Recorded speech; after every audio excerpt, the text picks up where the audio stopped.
వివాహాది శుభకార్యాలకు ఆహ్వాన పత్రికలను పంచేటప్పుడు ఎటువంటి నియమాలను పాటించాలి? అలాగే ఆ పత్రికలకు పసుపు కుంకుమలను అలదవచ్చా? శుభలేఖ దాని పేరే. శుభంగా ఇచ్చేటువంటి ఒక పత్రిక శుభలేఖ. ప్రధానంగా అన్ని రాష్ట్రాల్లో ఉంది కదా, కొంతమంది పాటించరు. కానీ మన తెలుగు రాష్ట్రాల్లో మాత్రం తప్పనిసరిగా దాన్ని మనం పాటిస్తాం.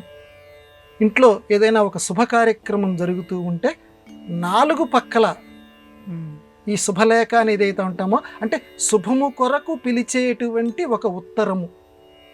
ఉత్తరము అంటే జాబు కదమ్మా. అయ్యా, మా ఇంట్లో ఈ శుభ కార్యక్రమం జరుగుతోంది, మీరందరూ తప్పనిసరిగా విచ్చేసి మమ్మల్ని అందరినీ కూడా ఆశీర్వదించవలసిందని కోరటానికి 4 పక్కల పసుపు కుంకుమ పెడతారు. కొంతమంది పసుపు రాస్తారు. ఎందుకు రాస్తారు? ఈ ఆచారం ఎందుకు ఏర్పడింది అంటే, వినాయకుడికి కనుక మనం పూజ చేసేటువంటి సమయంలో మొట్టమొదట పసుపు గణపతిని పెడతాం. అది ఇక్కడ మనం అనుసంధానించుకోవాలి. కుంకుమతోటి గణపతిని పెట్టం, పసుపుతోటి గణపతిని పెడతాం. పసుపుతోటి గణపతిని పెట్టి ముందు ఆయనకి కొంత పూజ జరిపించిన తర్వాత అసలైనటువంటి వినాయకుడిని అక్కడ కూర్చోబెట్టి మనం పూజ చేస్తాం. ముందు మాత్రం పసుపు గణపతితోటి చేస్తాం. ఎందుకని? పసుపు అనేటువంటిది మనందరి యొక్క నమ్మకం. అమ్మవారు కూడా చెప్పారు, ఆ హిరణ్యవర్ణం అమ్మ ఆ పసుపు రంగులో ఉంటుంది, శ్రీ సూక్తంలో కూడా చెప్తారు. కాబట్టి ఆ పసుపు రంగులో అమ్మవారు కొలువై ఉంటారు. కాబట్టి ఈ శుభలేఖకి మనం పసుపు రాశాము అని అంటే లక్ష్మీదేవి ఆ శుభలేఖ చుట్టూతా ఉంది. కాబట్టి మనం ఇస్తున్నాము. అయ్యా, ఈ శుభలేఖ ఇచ్చేటువంటి నేను కూడా లక్ష్మీవంతుణ్ణి, తీసుకునేటువంటివి నువ్వు కూడా లక్ష్మీవంతుడివి.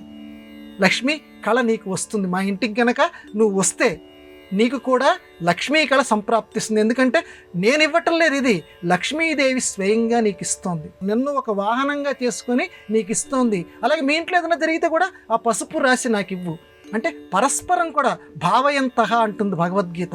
పరస్పరము కూడా మనం ఆధ్యాత్మ భావాల్ని పంచుకుంటూ మన సంస్కృతి సంప్రదాయాల్ని వర్ధిల్ల చేసేదముగాక. అందుకే పెళ్ళిళ్ళల్లో కూడా చూడండి, ఆ పెళ్లి కూతుర్ని బుట్టలో పట్టుకొస్తాం.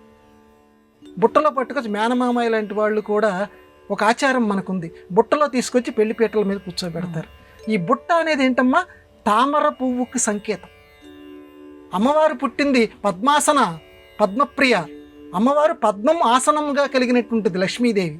కాబట్టి ఈ బుట్ట అనేటువంటిది అదిగో దానికి సంకేతం, పద్మానికి సంకేతం. అంటే ఈ వచ్చేటువంటి పెళ్లి కూతురు ఎవరో తెలుసా? లక్ష్మీదేవి. కాబట్టి ఆయన నారాయణుడు, కాబట్టి వరుడు నారాయణుడు, ఈ పెళ్లి కూతురు లక్ష్మీదేవి. మన సంప్రదాయం. వాళ్ళ లక్ష్మీనారాయణుల కింద మనం సంభావిస్తాం. అందుకే మామగారు కూడా నారాయణుడి యొక్క కాళ్ళు కడుగుతాడు, అల్లుడి యొక్క కాళ్ళు కడుగుతాడు నారాయణ స్వరూపుడిగా భావించి. కాబట్టి అమ్మవారిని తలుచుకోవటం కోసం, అమ్మవారిని కొలుచుకోవటం కోసం ఈ శుభలేఖల మీద చక్కగా పసుపు రాస్తారు. అలా రాయటం వల్ల చాలా శుభాలు కూడా జరుగుతాయి. ఇది ఆచారం వెనకాల ఉన్న పరమార్థం.